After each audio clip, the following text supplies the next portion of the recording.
Brigadier, good afternoon. Thank you for joining me. So tell me a bit more about how these latest suspects to be arrested in connection with the solid waste tender in Durban, how do they fit in as far as the crime that you are investigating is concerned? Well, good afternoon and thank you. Look, we did say from the beginning that we are not going to leave any stone unturned when it comes to issues of corruption and fraud in that municipality. There have been a lot of cries that were coming out, not only from the communities themselves, but inside the municipality itself.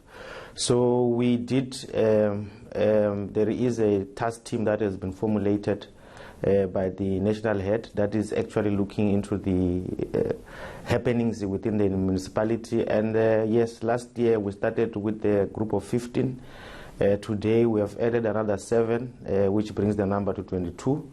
It relates, of course, as you rightfully say, to the 208 million Durban waste tender investigation that is still ongoing. This is not the end of it. We still anticipate to arrest more people, and there's another 8 that were also arrested as part and parcel of the cleanup in the municipality itself, but this does not relate to the tender itself. It relates to fraudulent transactions that are being made at the Way Bridge. So all in all, we have 15 people. There's still one outstanding suspect that is still being sought. We are hoping that he will hand himself over. He has been contacted already, and if he does not conform, of course, we'll have to go after him. Yeah, it's quite interesting, this one, Brigadier, because on the one hand it has to do with issues of administration, the Municipal Finance Management Act, the Municipal Structures Act, but on the other hand it actually implicates politics and political operators. What is the essence of the allegation in as far as this tender is concerned? What are you alleging and investigating as the Hawks? Well, we are alleging issues of fraud, corruption, money laundering. There's a lot that we have been able to cover in terms of this Durban waste investigation. 4 companies were used to launder money. And like I said, there's a lot that still has to be covered in terms of bringing other people that we still believe that were involved.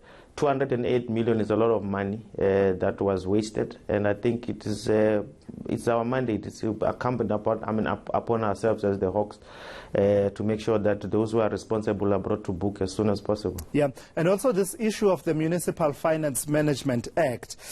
Year in, year out, we read and we shake our heads when the Auditor General tells us how municipal finances are, a mess completely in many instances, but also not only at municipal level, even going up to provincial and national level. Year in, year out, this happens, and there doesn't seem to be consequence. By mentioning the Municipal Finance Act and the Municipal Systems Act, am I correct in reading that you are actually acting on violations thereof, so such as violations relating to procurement processes? Of course. This is not the only team that is working in KZN. We have another team that has been working very hard in the Free State dealing with this audit findings, and we have a good, we have already cemented good relations with the Auditor General. So that is why you shouldn't be surprised when we come and knock in other provinces, because these investigations are ongoing. It's just a matter of time where the national head will make decisions as to which other provinces we should be targeting. But all 9 provinces have been targeted.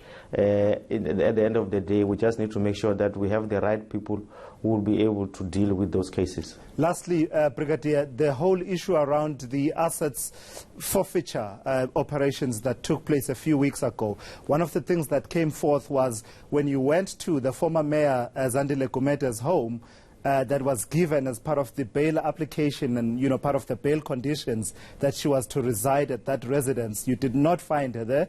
You found her at another residence. And at the time, it seemed to suggest, certainly as far as you are concerned, that there may be issues to look into around her bail conditions, whether or not she adhered to those conditions. Have you taken that matter forward? And what's the outcome there? Well, the matter was taken forward. We went to court, and I think there was agreement between the state as well as the defense in terms of the confusion that was there.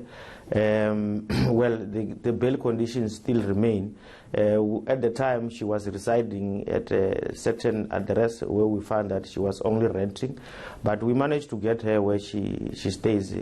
Of course, she was then warned to appear in court because of that violation, but it was agreed that there was agreement between the two that she will have to stay, she must make sure that she gives right information to the investigating team.